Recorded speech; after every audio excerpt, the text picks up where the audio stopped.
Hey Warhawks, we're back with another episode of the Creating Connections podcast, where passions become professions. I'm your host, Elijah Moore. Today's guests are Dr. Ashley Dimmig, who is the lecturer and the director of the Crossman Gallery at UW-Whitewater, and we have Professor Xiaohong Zhang, who teaches art and design at UW-Whitewater. In this episode, we dive into the topic of how students benefit from the Crossman Gallery, who the Artist of the Year is, and how AI is reshaping art and design as we know it. Let's go ahead and jump into the introductions of our guests. So tell us a little bit about yourselves, who you are, and how you're involved at Whitewater. Thanks for having us, Elijah. As you said, so I'm Dr. Ashley Dimmig. My role here at UW-Whitewater is a dual one. So I teach art history in the Department of Art and Design, as well as serving as the Crossman Gallery director. And the Crossman Gallery is celebrating its 55th anniversary this year, which is super exciting. So we've been a part of the UW-Whitewater campus community for a long time. But especially with this year's exhibition, we're really entering a new age here. Oh, yeah. Yeah. That's great. Awesome. Thank you, Ashley. My name is Xiaohong Zhang. I teach in the media art and game development area in the Department of Art Design at UW-Whitewater. So I have been working here for 24 years, actually since 2002. Wow. Can you imagine? It's a long time, right? My background is in digital media art, especially where the technology and the creative practice intersect. Yeah. Awesome. And then what are your guys' roles in bringing Fei Jun, this year's artist, to campus? Well, bringing in Fei Jun to campus is a large endeavor, but really part of this overall Shu Visiting Artist program. And that's named after Annette and Dale Shu, through whose generosity we were able to bring in illustrious artists like Fei Jun. And the Shu Visiting Artist program is actually in its 10th year as well. So we're celebrating a few anniversaries this year, which is really exciting. Exactly. Just to say a little bit about this program, so my role in it is what we kind of call the administrative lead, and the whole Shu Visiting Artist program is run through a group of folks working together. Some of us working on event planning, exhibition planning, administrative, and Xiao this year serving as our teaching lead who coordinates with the artist. So it's a labor of love, and it's a big group of people that makes this happen. And this year was even bigger because we had bigger goals, and so it was a lot of teams across campus to make it happen. Yeah. Awesome. Thank you. And Yeah, special thanks to Dr. Ashley. Yeah, actually, you have done a great job for leading the team. So my role in bringing Fei Jun to campus was mainly as a teaching lead. So we co-teaching a workshop called Art Studio Hyper Intelligence Cross-Medium Practice based on artificial intelligence. So in the workshop, we work with AI tools like Stable Diffusion, Compify UI, ChatGPT, and also Adobe Firefly. So those are our main creative platforms. So students use them to develop their cross-medium project. Special thanks to Dr. Jiang Spike and University ITS team for install the software and also provide a virtual working environment which can help ensure the class runs smoothly. Yes, it's not easy actually. Yeah. 8 months, right? Yes. Yeah, 8 months try to. Well, every Shu Visiting Artist program really takes a full year, and as soon as we're done with one, we're on to the next. Yeah, Yes, it's really exactly. big planning. It's really dynamic. Yes, exactly. Awesome. And then to wrap up this section, what are your guys' favorite art pieces, just out of curiosity? That Fei Jun has brought to campus, or in general? Honestly, in general. Oh man, that's a can of worms I don't think you can open. I mean, I'm an art historian. I've traveled the world. My primary research area is the Ottoman Empire. So I spent this past summer in Istanbul and Cairo. And so my area is nowhere near AI. I love textiles and material things, especially coming from the Middle East. Okay, awesome. Wow, that's very interesting.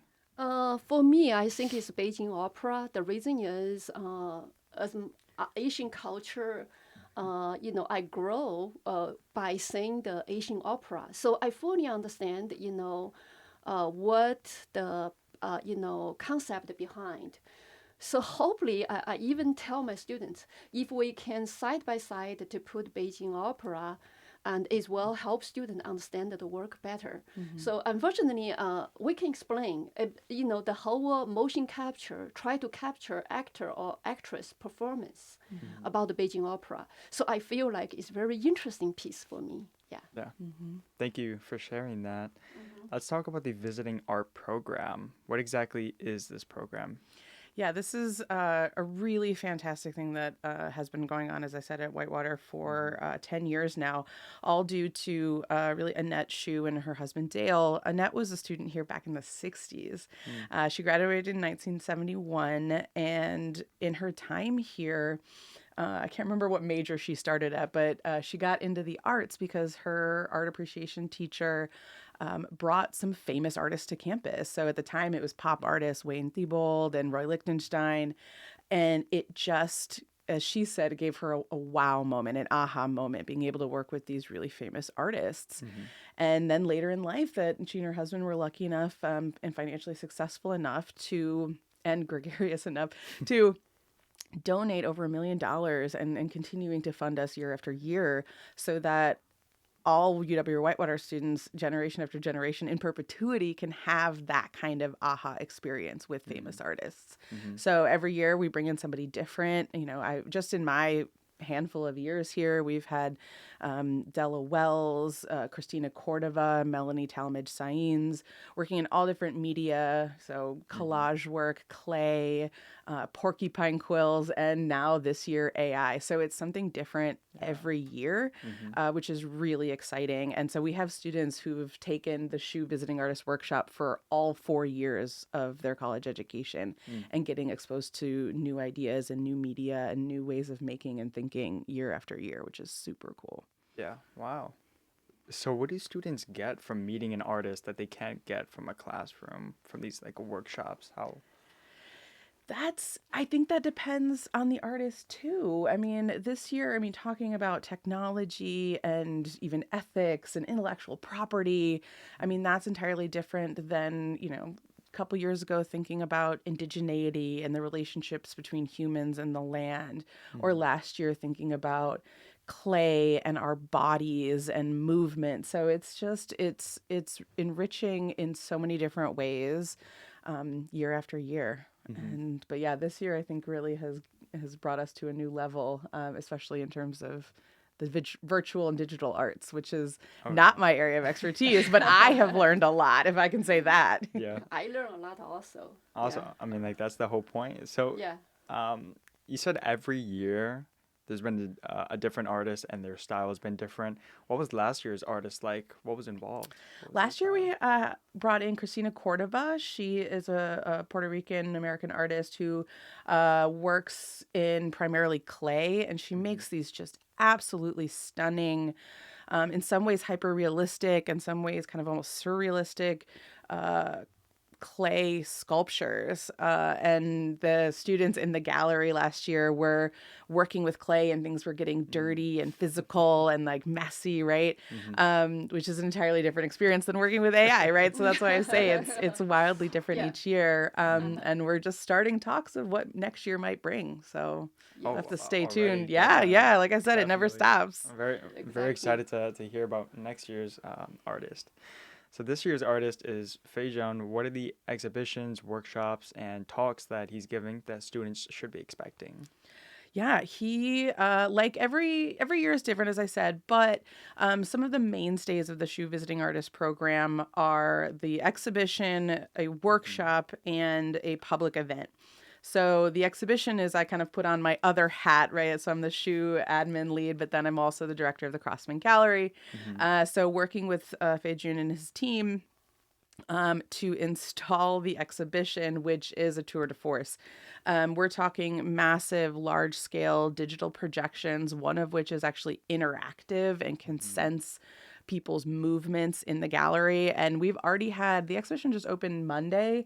We've had hundreds of students coming through the gallery already and just being entranced with what's going on in there. And it's, like I said, so different for me because there's really nothing material. Yeah. It's all virtual.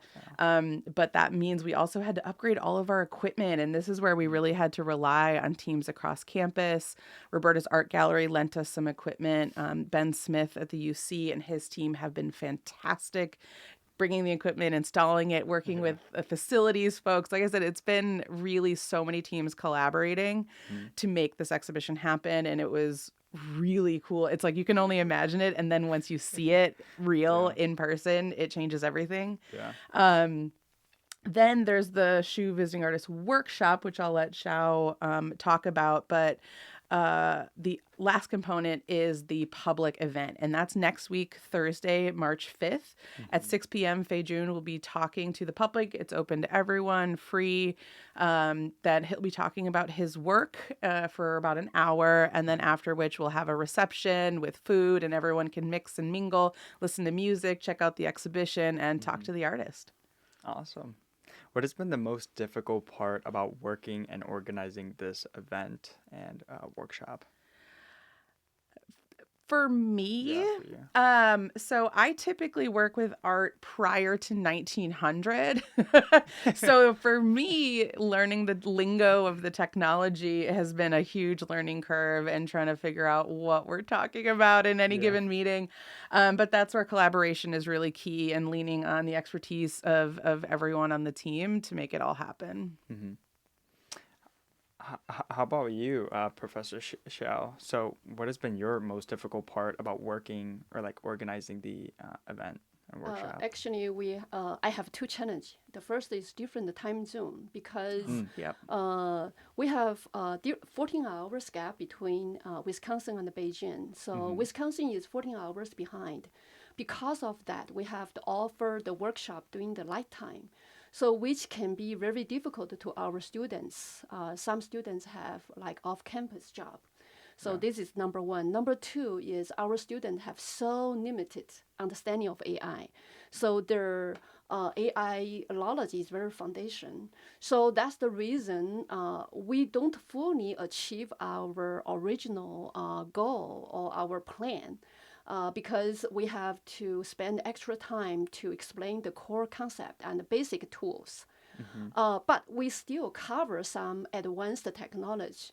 So as my understanding is, we're not going to turn our students become AI expert with such short amount of time. This is mission impossible, I believe.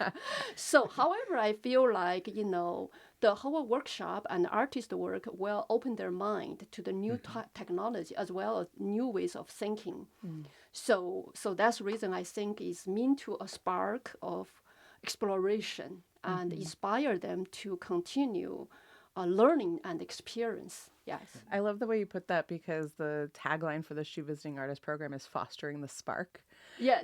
And actually, I hadn't had a chance to tell you this, but I was speaking with one of the students who's in my art history class, but also taking the shoe workshop. And I'm going to butcher this. I don't remember the exact quote, but she said something, just out of nowhere. She was like, my skepticism of AI was completely surpassed by the curiosity then that I developed in working with this material and talking to Fei Jun and learning about the ways that this platform can be used. Yeah. Yes. Yeah. So what was the thought process of inviting him as an artist for this year's program? What's his background? Actually, Professor Fei Jun holds an MFA, in electronic integrated art from Effort University. So Fei Jun is a professor in the art and technology program in the School of Art and Design at the Central Academy of Fine Art in China. So, this school is top one art school in China. So he's an artist, designer, and educator, so who focus on the art and the technology. So he get a numerous exhibition, including the 58th Willis Biennial, and also like IF Design Award, Red Dot Design Award, German Design Award, and also Design Award for Asia Award. So I heard his name from newspaper, from TV, I haven't seen him face to face until actually yesterday. Until recently. Actually, so that's the reason I just refer his name and as well as his work to the Howard Shoe Committee and also the department. So the Howard Committee and the department have a meeting to discuss and also vote and approve the proposal. So we go to the committee and the Howard department. So this is the procedure for shoe visiting artists, right? Right. Yeah. The faculty, it's open to any professor or faculty Yes. or lecturer in the Department of Art and Design. And so they kind of have been taking turns of wanting to Yes. invite people for Sure. various reasons, Yes. whether they're working in their own medium Yes. or kind of expanding beyond that for various reasons. But Yeah. but to say that Fei Jun is literally internationally renowned, like globally Yes. award-winning artist Yes. coming to Whitewater to work with our students. Yeah. Yes. Yes. Yeah. Awesome. Why should students care about his exhibit? Why should they pay attention to the workshops, come to the talks, and meet this artist? Honestly, I think, and like this is even going against, as I said, going against kind of my own understanding of the world we're living in, frankly. Yeah. But this is the cutting edge. Like all of a Yes. sudden, I think we found ourselves on the cutting edge in working with new and emerging technologies Exactly. in creative ways, because I think artists, of which, our students are currently artists and are becoming artists and growing as artists, Yeah. it's those creative minds that are going to change the world. Can I say that? It's this like lofty claim, right? Yeah. But we need those creative thinkers, problem solvers, Yes. and he's giving them the tools to do that and work Yeah. with new technologies and maybe even technologies we haven't even dreamed of yet. Yeah, exactly. So I want to mention the artists integrate like mathematics, psychology, biology, and also engineering and also AI. So his work is interdisciplinary. So I feel like, he brings culture, global, and innovative perspective to the campus. So his, practice may represent the current trend in the evolution of the art. So that's the reason I feel like, I think his work is the future of the art. Yeah. Yeah. So we touched on this topic a little bit. Fei Jun works closely with AI, but also mixed reality. Yes. In his work and his designs, where do you see the relationship between human creativity, but also the AI and the mixed reality? Oh, that's tough. I mean, you already talked about one of the artworks in the exhibition, Yeah. Beijing Opera, Yes. and that's where there's so many layers of collaboration there. Yeah. So Fei Jun is working with multiple teams to do a motion capture of this master that Yes. has since retired Yeah. from the Beijing Opera.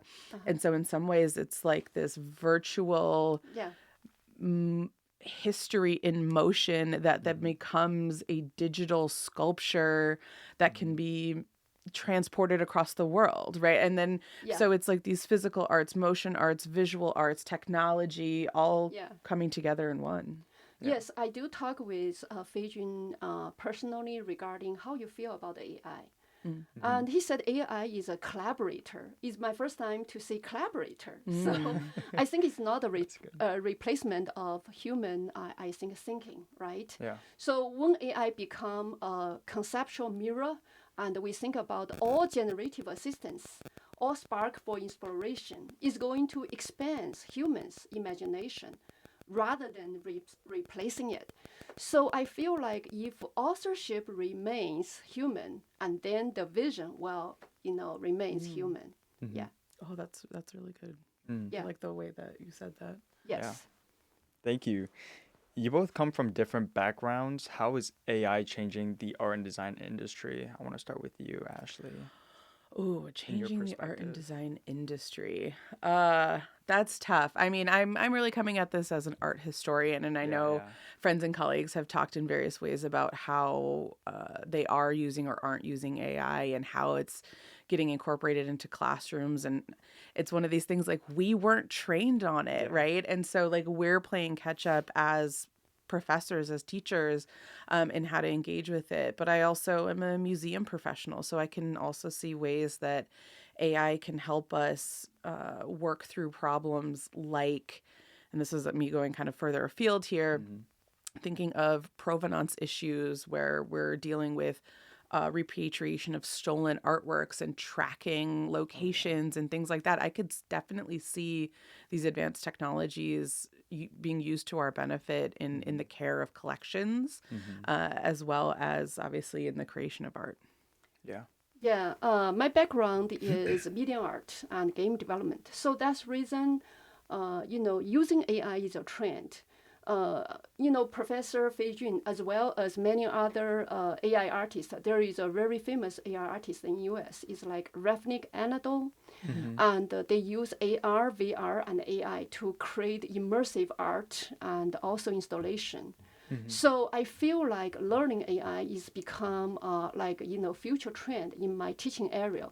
So that's the reason I bring Fei Jun to the campus. Yes. Yeah. So it's like your own professional development as well. It's just like, suddenly I realized AI is very important in the field. Yeah. So I'm still in the learning progress. So far, I cannot tell people I am expert. No, I'm not.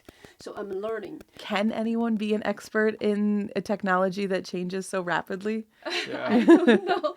But for me, I honestly, I feel like I'm always learning. I'm a student, and I learn from the whole procedure and also from the workshop. Yeah. In your courses, do you use AI, Professor? That's a good question. We gradually use AI, but we don't use AI before because since this workshop, I proposed to the university we're going to install the ChatGPT into the class. So we feel like from the workshop I learned process really matters. We're not using AI as a replacement for making or developed skills. We're using them for generative assistant, and so we're probably going to use AI in the future. Yeah. Yeah. And then kind of going off of that, AI should be seen as a tool to supplement, art and design. How should students be using AI though to supplement their art and design practices? According to the terms of the syllabus of the class you're in. Go straight off the books. Yeah, I mean, like I said, I think we're all still learning and we're learning together. And I think this is definitely one of those things where the students can learn from the teachers and the teachers can learn from the students. As long as the use of any tool, you just have to be transparent about the way that you use it. And I think especially as I have learned through hearing about this workshop now, is doing it in an ethical, transparent way, right? And that's one of the, I mean, to be completely frank, I think that a lot of art and design students were initially skeptical of wanting to work with AI because there is this view that it's, taking from artists online, which is true. This is part of the problem of something that, like, once you unleash it into the world, it kind of becomes its own thing. And so teaching, how do we control that, right? How is the artist, the creative, the human, the thinker remaining in the driver's seat, remaining in control? And also when you train an AI module and feed it your art, how to contain that so it doesn't get released out into the world and used in ways that you might not approve of. So it's maybe that's just kind of logistical intellectual property management, but it's a changing world every day. So we have to kind of change along with it. But the other thing that was really interesting in the conversations with Fei Jun was he really wanted students who were not just working in digital media. He's like, this can be a tool that people will then maybe go back and work in clay or metals or, hand drawing, things like this. But that the AI is, as you said, like a collaborator in brainstorming and developing ideas and in many different ways. It doesn't need to be limited to just the digital arts. Exactly. So, for example, for my workshop, we have students from different background, like fine art or graphic design or media art. So Alexis actually is a fine art student. So she uploaded her own drawing into ChatGPT and then transferred the 2D image to 3D. Then she used AI generated image as a reference, and eventually build a physical sculpture. So this AI that didn't replace, her work, extend her thinking, and help her to visualize the new possibilities about, like a sculpture, right?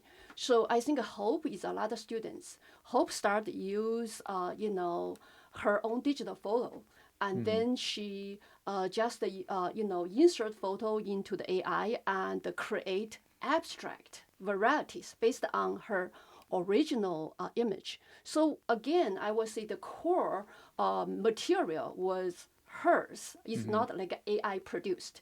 So AI become a tool for pushing her idea further. So a lot of students, Henry's work is very interesting. Yeah. Actually, Henry originally, use a stable diffusion, create one single cat, is his own cat. And then he created a lot of cat, 2 cat, 3 cat, 4 cat, gradually more and more, like a different animal and a human.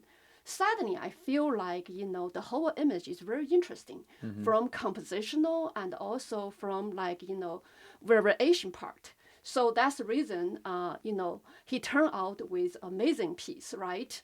And Zach with a different approach. So Zach experienced abstract landscape, use AI to test the composition and also atmosphere possibilities.